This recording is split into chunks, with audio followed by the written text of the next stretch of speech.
Details చూద్దాం. హైదరాబాద్ గాంధీ భవన్ కు AICC నిజ నిర్ధారణ త్రిసభ్య కమిటీ రానుంది. గెలుస్తామనుకున్న లోక్సభ స్థానాల్లో ఓటమిపై అభ్యర్థులు, ఇన్ఛార్జీలు, జిల్లా అధ్యక్షులతో ముఖాముఖి నిర్వహించనుంది. ఓటమికి గల కారణాలపై త్రిసభ్య కమిటీ చర్చించి అభిప్రాయ సేకరణ చేపట్టనుంది. 4 రోజుల పాటు కురియన్ నేతృత్వంలోని రకీబుల్ హుస్సేన్, పర్గత్ సింగ్ల త్రిసభ్య కమిటీ నియోజకవర్గ ముఖ్యులతో భేటీ కావనున్నారు.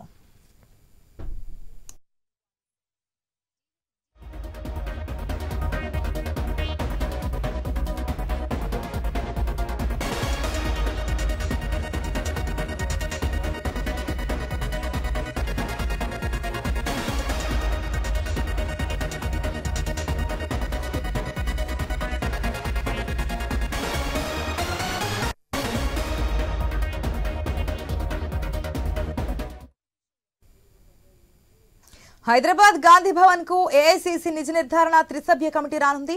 గెలుస్తామనుకున్న లోక్సభ స్థానాల్లో ఓటమిపై అభ్యర్థులు, ఇన్ఛార్జీలు, జిల్లా అధ్యక్షులతో ముఖాముఖి నిర్వహించనుంది. ఓటమికి గల కారణాలపై త్రిసభ్య కమిటీ చర్చించి అభిప్రాయ సేకరణ చేపట్టనుంది. దీనికి సంబంధించి పూర్తి అప్డేట్స్ మా స్పెషల్ కరెస్పాండెంట్ సునీల్ ద్వారా తెలుసుకుందాం.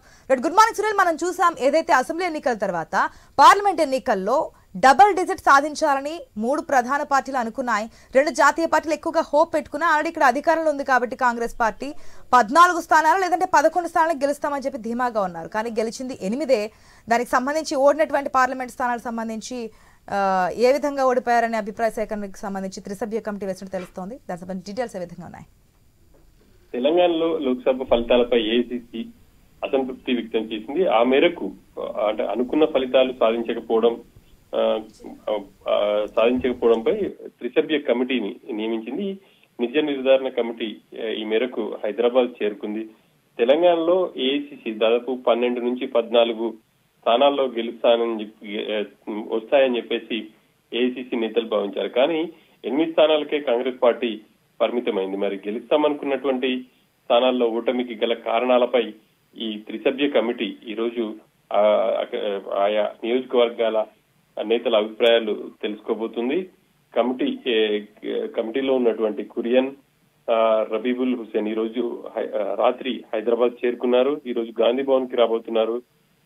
రేపు పర్గత్ సింగ్ వస్తారు. ఈ ముగ్గురు ఆయా నియోజకవర్గాలకు సంబంధించి నేతల అభిప్రాయాలు తీసుకుంటారు. ఈ రోజు గాంధీ భవన్ లో కురియన్, హబీబుల్ హుస్సేన్ ఇద్దరు ఓడిన నియోజకవర్గాలకు సంబంధించి ప్రధానంగా మహబూబ్ నగర్, అదేవిధంగా చేవెళ్ళ, ఇక ఇటు మల్కాజ్గిరి, మెదక్ ఈ స్థానాలు, కరీంనగర్ ఈ స్థానాలకు సంబంధించి పార్టీ ఓటమికి గల కారణాలపై అభ్యర్థులు కావచ్చు, ఆయా లోక్సభ స్థానాలకు ఇన్ఛార్జీలుగా ఉన్నటువంటి నేతల అభిప్రాయాలు తీసుకోబోతుంది. ఆ తర్వాత జిల్లా అధ్యక్షులు, ముఖ్య నేతల అభిప్రాయాలు కూడా తీసుకొని ఏఐసీసీకి పంపబోతున్నారు.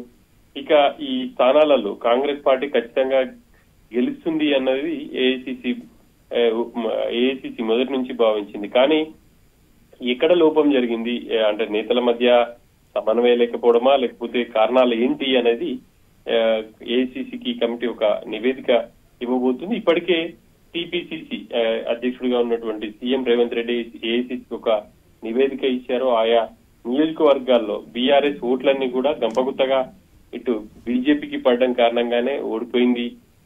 ఇంకొకటి అభ్యర్థుల ఎంపిక విషయంలో కూడా కొంత రైట్ క్యాండిడేట్స్ ని కాంగ్రెస్ పార్టీ బరిలో దించలేదు అనేది కూడా ఇంకొక కోణంగా ఆయన ఏఐసీసీకి నివేదిక ఇచ్చారు. ఇక ఈ రోజు నుంచి 3 రోజుల పాటు ఈ త్రిసభ్య కమిటీ అభ్యర్థులు కావచ్చు, అదేవిధంగా ఆయా లోక్సభ స్థానాలకు ఇన్ఛార్జీలుగా ఉన్నటువంటి అందరి అభిప్రాయాలు తీసుకుని ఏఐసీసీకి ఇవ్వబోతూ మరి ఈ రోజు నుంచి 4 రోజుల పాటు వాళ్ళు ఇక్కడే ఉంటారు.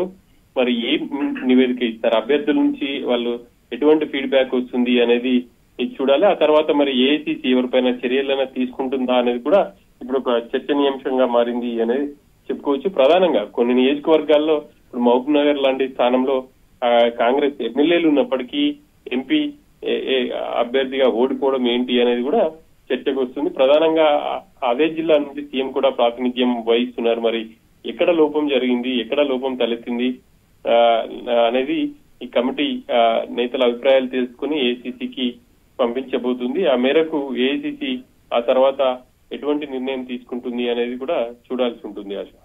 Right Sunil, thanks for the update.